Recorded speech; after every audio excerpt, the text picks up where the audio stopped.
Assalamualaikum warahmatullahi wabarakatuh. Alhamdulillah. Alhamdulillahilladzi anzala as-sakinata fi qulubil mu'minin liyazdadu imanan ma'a imanihim. Asyhadu an la ilaha illallah wa asyhadu anna Muhammadar Rasulullah. Allahumma shalli ala sayyidina Muhammad wa ala ali sayyidina Muhammad. Faqala ta'ala a'udzu billahi minasy syaithanir rajim. Syahidallahu annahu la ilaha illahu wal malaikatu wa ulul ilmi qa'iman bil qisat. Al-ayat sadaqallah wa ba'du. Dan telah menyaksikan Allah, malaikatnya, dan orang-orang yang cerdas bahwasanya tiada Tuhan selain Allah. Surat Ali Imran ayat ke-18.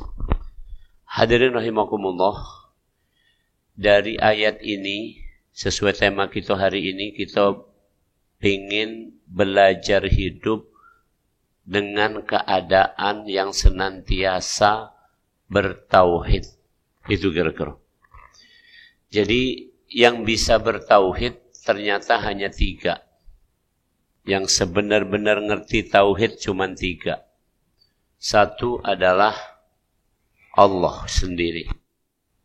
Kedua adalah malaikatnya. Jelas ini. Yang ketiga, orang-orang yang berilmu. Yang cerdas tadi, yang berilmu. Kita nak masuk yang mana nih kira-kira? Ketiga. Kita bukan rombongan malaikat. Itu yang ketiga nih. Itu orang-orang yang berilmu.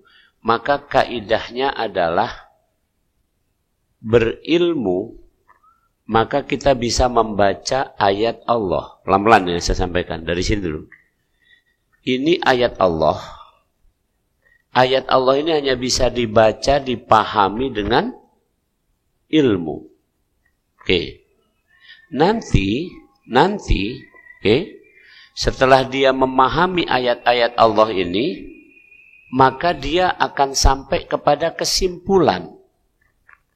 Kesimpulan ini letaknya di dalam hati. Kesimpulan letaknya di dalam hati. Nih, inilah yang disebut sebagai bertauhid. Ya, jadi saya ulangi, ayat-ayat Allah yang begitu banyak ini harus mampu kita baca. Tadi saya mengatakan kita ini nak belajar terus. Maka ayat pertama turun itu Iqra. Baca. Mana yang harus dibaca? Al-Quran menyebutkan sanurihim ayatina fil afaq wa fi anfusihim.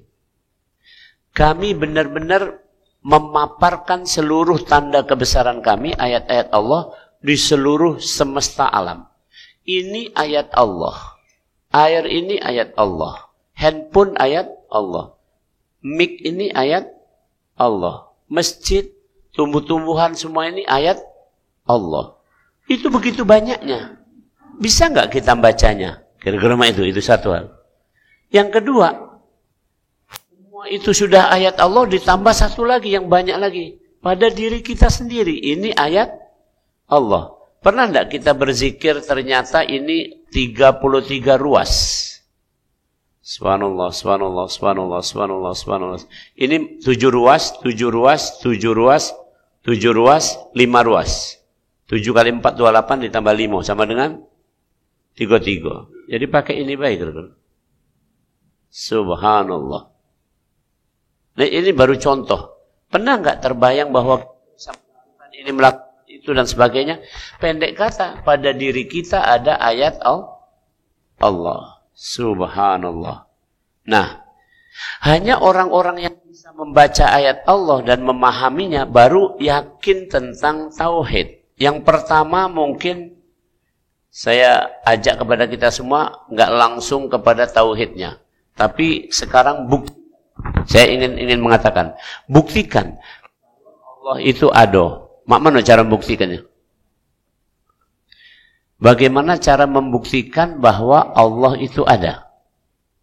Kan gitu. Ini kan harus berpikir.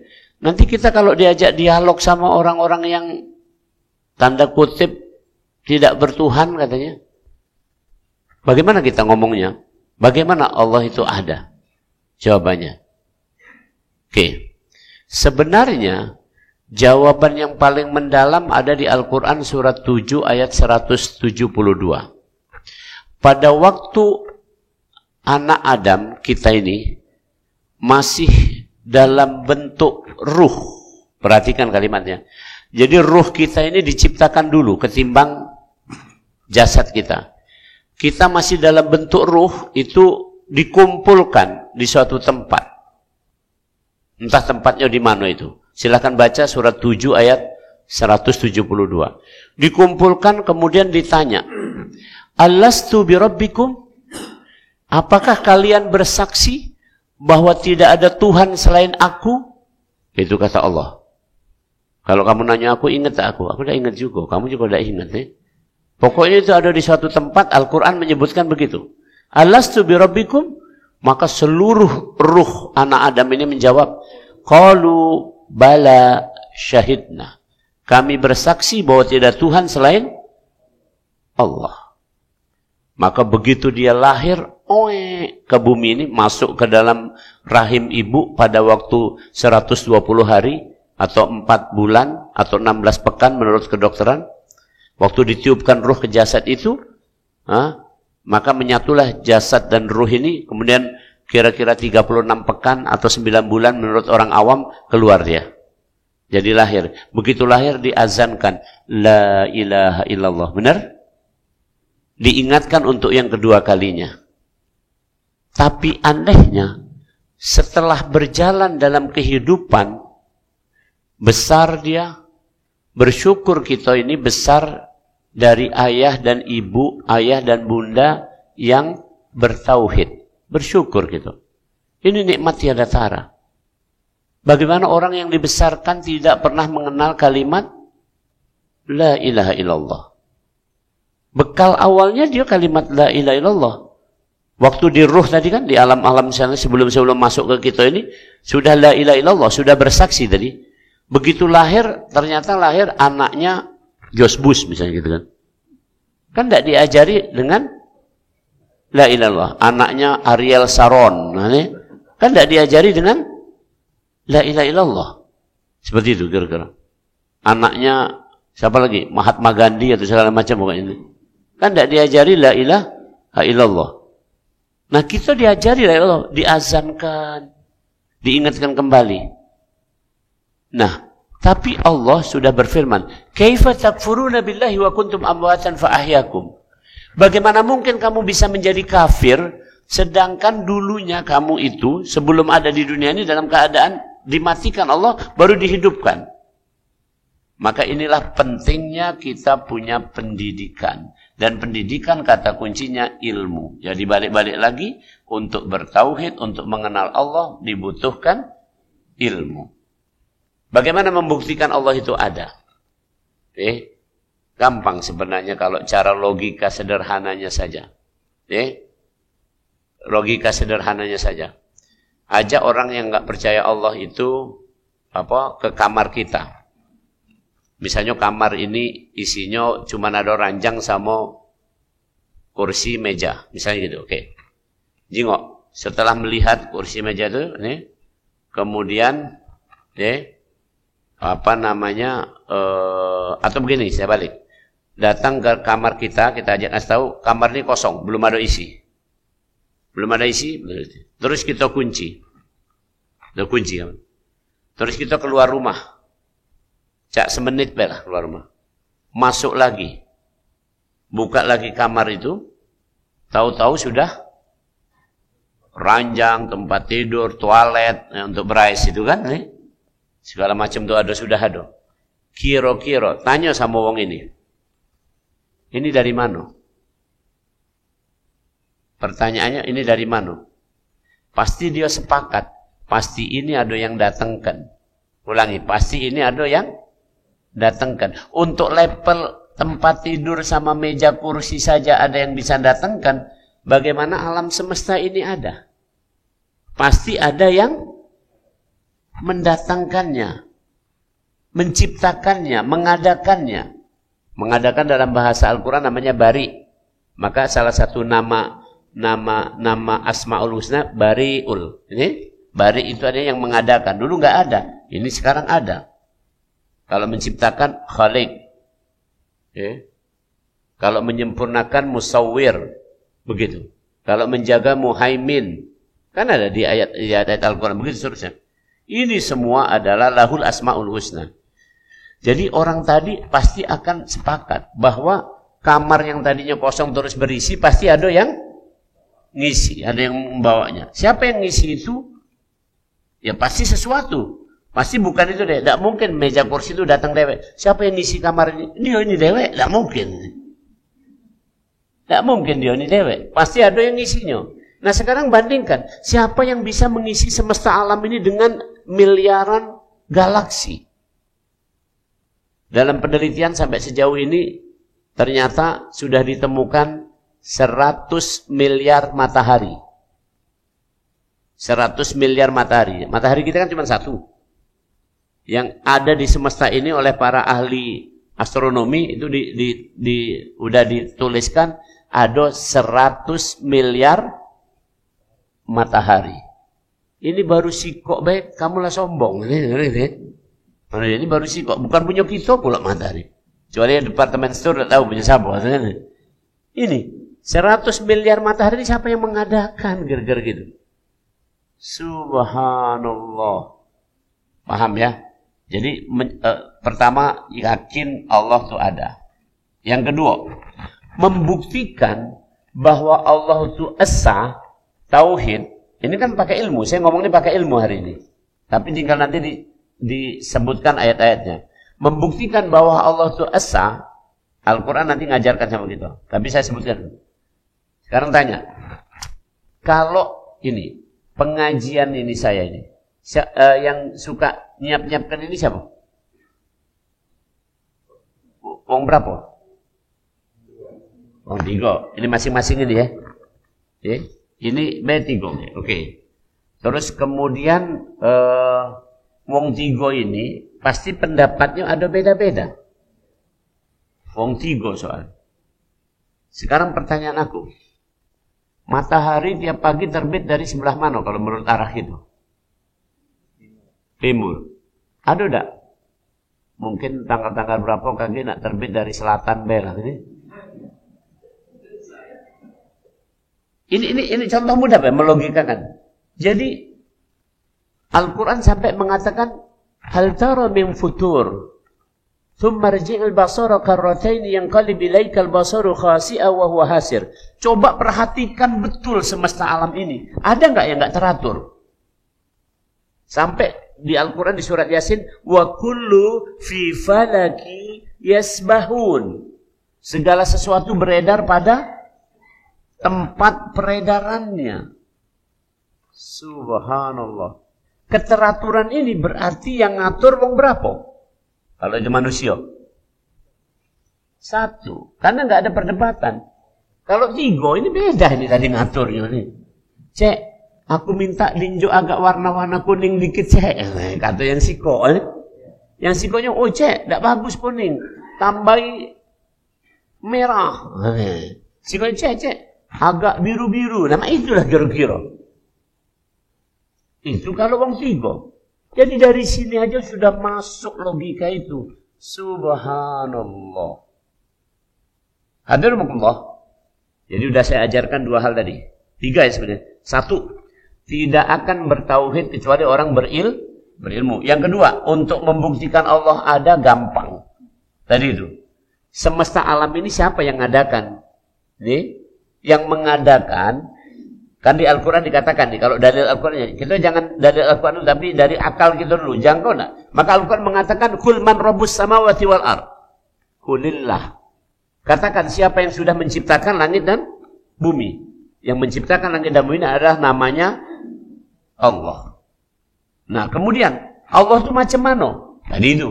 Setelah melihat langit dan bumi ini teratur rapi begitu ini, pasti yang ngatur ini bukan 2. Pasti yang ngatur ini 1. Maka disebutlah di situ Kul huwallahu ahad. Tambah lagi, lebih dalam lagi. Sehebat apa Allah? Seperti apa Allah? Laisa kamitslihi syai'un. Tidak ada yang serupa dengan Allah. Dengan Allah. Ya, dengan dia. Perhatikan kalimatnya. Kemudian naik lagi. Apakah Allah itu cenderung, tendensius? Tidak. Lam yalid wa lam yulad. Allah tidak ada sebelumnya dilahirkan dari mana. Dan tidak pula Allah membuat keturunan. Mohon maaf.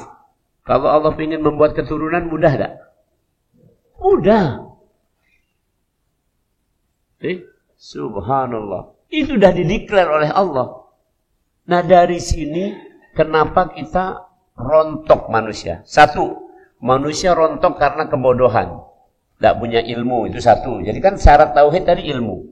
Yang kedua, manusia rontok membantah bahwa ini semua terjadi dengan tiba-tiba. Ada salah satu teori namanya teori dari, kalau di biologi itu namanya Lazzaro Spallanzani. Itu mengatakan teori tentang generation spontaneous. Jadi yang terjadi ini galau-galau adalah ujuk-ujuk bahasa Indonesianya. Tiba-tiba ado. Ngecek, empe ado langsung ini. Dari mana? Pokoknya ado kira itu. Woi, kalapan mak itu aku cepet ngayal aku mas ini. Mak mana lama ini lagi main sering. Woi, emas 1 ton, selesai urusan ini kan. Paham nih? Itu kegagalan orang kedua. Ada orang yang gini ngotot begini nih ada sampai hari ini. Jadi kelompok yang pertama bodoh, memang tidak berilmu. Diajak ngaji juga tak galak, apa segala macam itu, ya sudah nggak akan bisa bertauhid dengan bagus. Nggak akan ngerti. Yang kedua, pertama bantah keberadaan Allah. Oke. Nah, yang ketiga membantah keesaan Allah. Salah satu contoh yang paling masyhur adalah orang-orang Nasrani. Innallaha tsalitsu tsalatsa. Itu kata orang Nasrani dikabarkan di Al-Qur'an. Sesungguhnya Allah itu ada 3. Ya. Jadi maksudnya Tuhan itu ada 3. Bersama Allah itu ada 2 lagi. Jadi ada Allah, ada yang lainnya lagi 2 ikut. Maka Allah bantah. Andaikan Tuhan itu lebih dari 1, pasti Tuhan itu akan membawa bala tentaranya dan diajaknya membala. Mana yang lebih gerot? Saya waktu jadi mahasiswa kedokteran pertama masuk itu kami lomba pancu. Siapa yang menang itu jadi ketua angkatan. Karena badan aku kecil, aku kalah. Tapi waktu pemilihan ketua kelas aku menang. Karena yang dilombakan untuk pemilihan ketua kelas adalah kemampuan manajerial. Jadi begitu pemilihan ketua kelas aku terpilih. Tapi ketua angkatan dia pakai pancu. Maka yang berat badannya 100 kilo itu yang menang waktu itu. Remeh itu kan. Ini kalau kalau Tuhan lebih dari 1, pancu mungkin. Siapa yang paling berhak untuk menguasai langit dan bumi ini? Kira-kira itu. Ini ada yang bantah seperti itu. Masih banyak. Termasuk makanya di Al-Quran dikatakan, "Faman kana yarju liqa Allah falyamal 'amalan shalihan wa la yusyrik bi ibadatihi ahada." Di surat Kahfi. Kalau kamu benar-benar ingin berjumpa dengan Allah, sembahlah Allah dan jangan menyekutukannya. Ini penyakit ketiga. Jadi penyakit pertama tidak berilmu. Penyakit kedua nggak percaya adanya Allah. Penyakit ketiga menyekutukan Allah. Oke. Jadi inilah dalam kehidupan kita ini sebenarnya di sini, baik. Sekarang saya dijumpa kemarin berapa hari yang lalu, hari Kamis, saya jumpa seorang notaris. Cerita sama saya di Palembang, dekat sini, Kenten, arah Kenten. Ada orang meninggal dunia meninggalkan harta 1 triliun. Banyak ya 1 triliun ini? Banyak. Anaknya 3, terus plus bini sih kok. Berarti 4 ya. Yang menjadi ahli waris. 250 miliar. Kalau dibagi 4 masing-masing. Nih, kira-kira bahasa Palembangnya gup dah itu, enak kan? Mantap itu segitu. Tapi terjadi keributan, makanya notaris ini cerita sama aku. Terjadi keributan. Karena manusia itu ribet-ribet. Sekarang pertanyaan aku, yang sudah meninggal tadi, bapak itu tadi yang sudah meninggal, ada manfaat tak duit 1 triliun untuk dia? Ini saya tolong dicamkan. Tidak ada manfaatnya. Maka yang dibawa adalah di Al-Quran dikatakan, yauma la yanfa'u malu wala banun illa man atallah biqalbin salim. Tidak ada gunanya harta dunia dan semuanya ini dan anak-anak, kecuali yang datang nanti kepada Allah membawa hati yang salim. Qalbun salim isinya adalah tauhid. Itu aku nak ngomong itu. Jadi katik gunanya. Wong tuanya tadi memang ini bukan muslim ini. Yang aku ceritakan ini bukan muslim. Makanya tidak bawa hati yang bertauhid. Anaknya berebut pula sama bininya ini tadi kan. Masih ada yang ngerasa kurang. Aku lebih banyak ini segala macam itu. Sekarang sebanyak-banyak itu nak ngapo juga. Nak beli burgo 250 miliar dapat berapa? Karena ini, nggak artinya kalau mau dimakan terpuas-puas, mau beli mobil nak berapa? Paling mobil jalan sikok-sikok kan? Bukan langsung 5 ikut digeret gitu kan? Mercy kalau kan ini. Mau pakai baju yang bagus, ya paling 1 juga dipakai. Tolong camkan. Ini sebenarnya pelajaran tauhid itu. Tauhid itu. Maka puncak dari tauhid itu dalam amal kehidupan senyatanya adalah haji. Tolong camkan. Makanya kata Rasulullah, yang belum haji kita wajib untuk berniat pergi haji. Berniat pergi. Kenapa haji? Haji itu sangat clear. Dia declare, dia umumkan lagi. Labbaik Allahumma labbaik.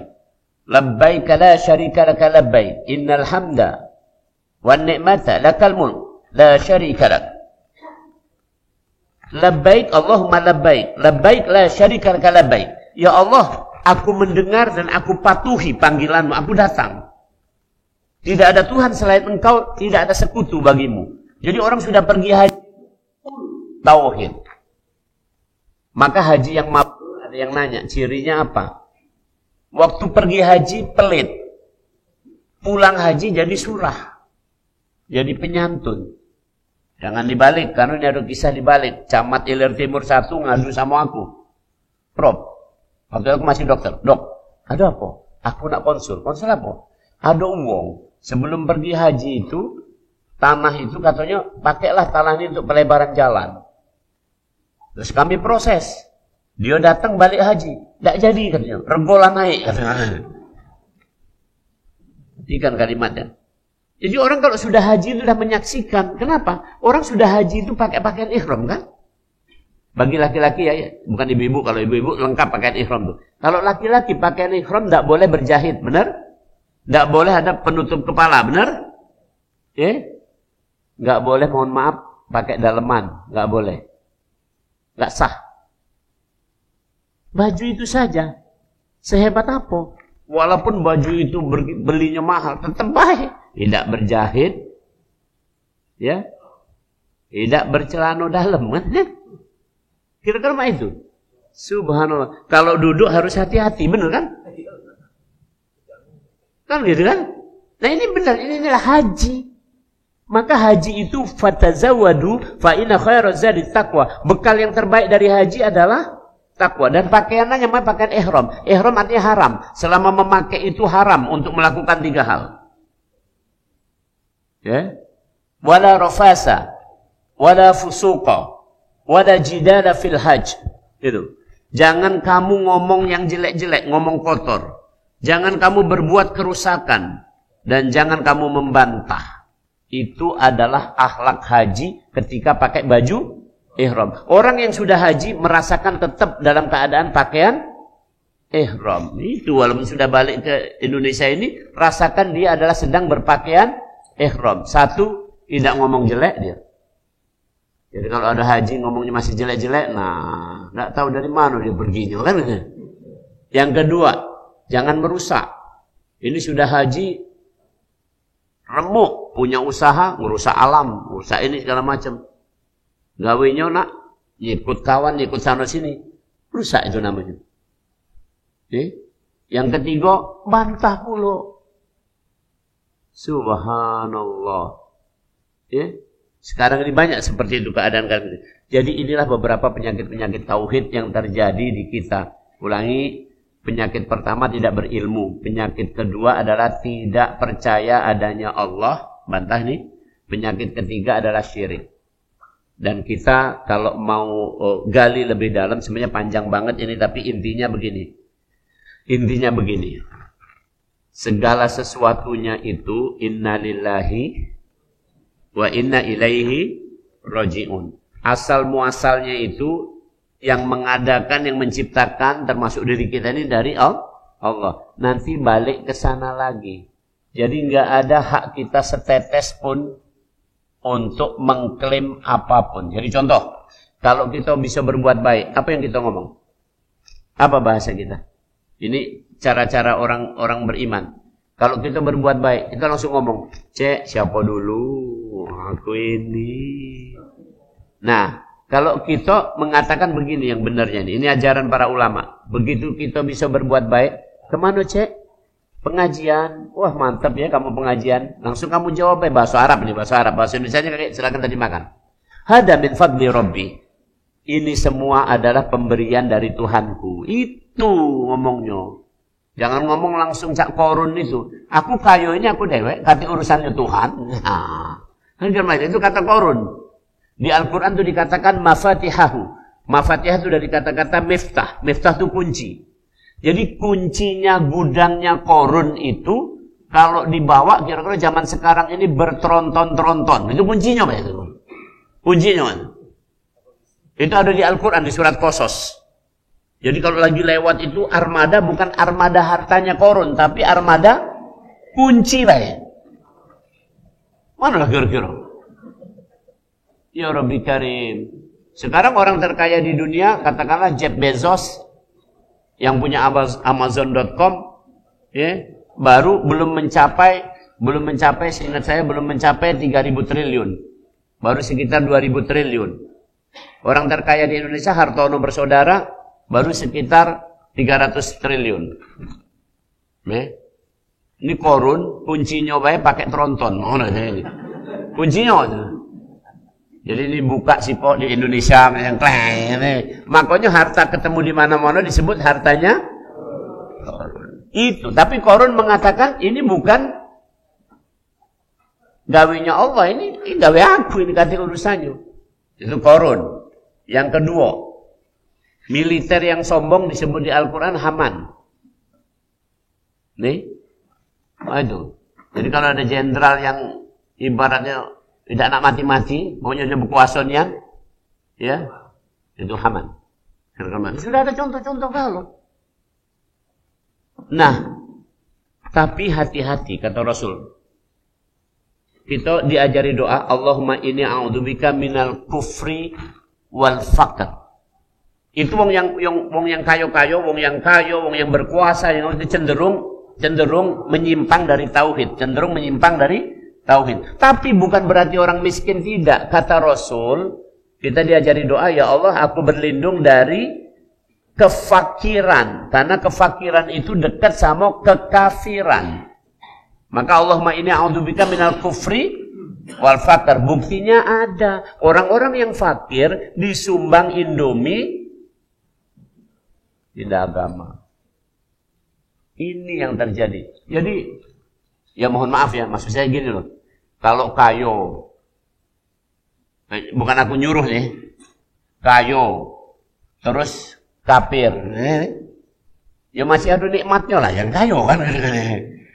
Lah kalau fakir, miskin, kafir, mana apa yang nikmatnya gitu? Dunia lada nikmat, kuburan lah ditunggu-tunggu sambil gebuk-gebuk tongkat itu kan sama malaikat itu kan. Akhirat saro, mana kira-kira? Nah inilah yang kita perlu renungkan. Maka dalam kehidupan ini mari kita warnai kehidupan ini dengan tauhid, dengan 3 hal tadi. Punya ilmu, yakin keberadaan Allah, dan tidak menyekutukan Allah dalam hal apapun kita ini. Silakan ditanyakan, nanti kita diskusi mak manunian bentuknya. Terima kasih. Fadol. Hadirin Allah, saya simpulkan. 1. Untuk bisa betul-betul memahami tauhid ini nggak selesai kita sampai kita wafat juga belum tuntas. Tapi teruslah berilmu. Makin berilmu, makin kita bisa memahami tauhid itu dengan sebenar-benarnya. Contoh, orang masih terkesima dengan bintang-bintang di sini. Tapi kalau yang punya bintang ini udah berilmu, dia akan mencucurkan air mata. Bukan bintangnya ini yang penting. Kan kita nyingok sekarang nih beberapa waktu ini juga ada baru bintang sikok langgembuk ustaz. Nah itu kan ada. Nah, gitu itu. Jadi banyaklah macam-macam ini. Jadi makin berilmu seseorang, ini semua nggak ada apa-apanya. Orang kena virus COVID, pacak, sesek napas, benar? Nggak ada apa-apanya kita. Jadi makin berilmu kita makin dalam tauhidnya. Itu pesan saya satu pada kita semua. Mari kita terus belajar. Yang kedua ya, bahwasanya kita jangan membantah, jangan banyak bantah. Ya. Ikut aja. Kapan kebaikan ikut, kebaikan ikut. Mungkin kita belum tahu hikmahnya. Tergantung lihat siapa yang ngajak. Saya kalau diajak kiai itu ikut aja gitu. Baru nanti setelah itu baru saya nanya. Kalau ada kesempatan nanya. Kalau tidak aku melok ibadah. Saya suatu saat pernah diajak kiai sholat malam-malam, lampu dimatikan. Dalam hati bingsal aku waktu sholat. Ini dari mana sunnahnya? Tapi aku melok ibadah kiai itu kan. Tapi sholatnya benar. Sholatnya 2 rakaat. Benar sholatnya. Kan sholat memang 2 rakaat boleh sholat sunnah. Tapi ngapa lampu dimatikan? Semalam aku tidak nanya. 3 malam berturut-turut baru aku nanya. Udah tengi, kiai. Maaf. Tadi kenapa kiai ngajak kita sholat tapi lampu dimatikan? Kan sholat itu kalau ada ulo di depan ini kan harus digebuk. Nah mana kalau gelap mah ini? Gak tahu ada ulo. Senyum. Aku masih muda tuh. Masih SMA tuh. Anak muda. Tidak mah itu. Ini aku tadi ngelatih supaya wong itu kusuk. Karena ada yang kusuk dengan cara gelap mak ini. Oh, mak itu. Karena pandangan dia lebih luas. Ilmu aku baru sampai situ. Memang betul. Ada kalanya kita ini ya butuh agak gelap-gelap mak itu baru kusuk. Ada kalanya terang kusuk. Tapi banyak kalau terang banyak ada khusyuk. Allahu Akbar, banyak ini yang lewat itu apa? Kira-kira mah itu. Jadi yang kedua jangan banyak bantah. Kalau diajak orang berbuat baik itu jangan banyak bantah. Mungkin ilmu kita belum sampai ke sana. Yang ketiga tadi saran saya ya, ingat nih. Kita pasrah-pasrah aja sama Allah. Mau apapun inilah keadaannya. Allah yang jadikannya semua ini. Kalau ada pemimpin yang tidak adil, berarti pemimpin itu dikehendaki Allah didatangkan supaya kita ini sadar. Gitu? Kalau kita ada pemimpin yang adil, berarti itu didatangkan dalam rangka untuk nolong kita supaya kita ini diangkat dari kesusahan. Tapi kalau yang tadi tidak akan mungkin bisa mengangkat dari kesusahan, karena dia dewek bikin susah kan di rumah itu.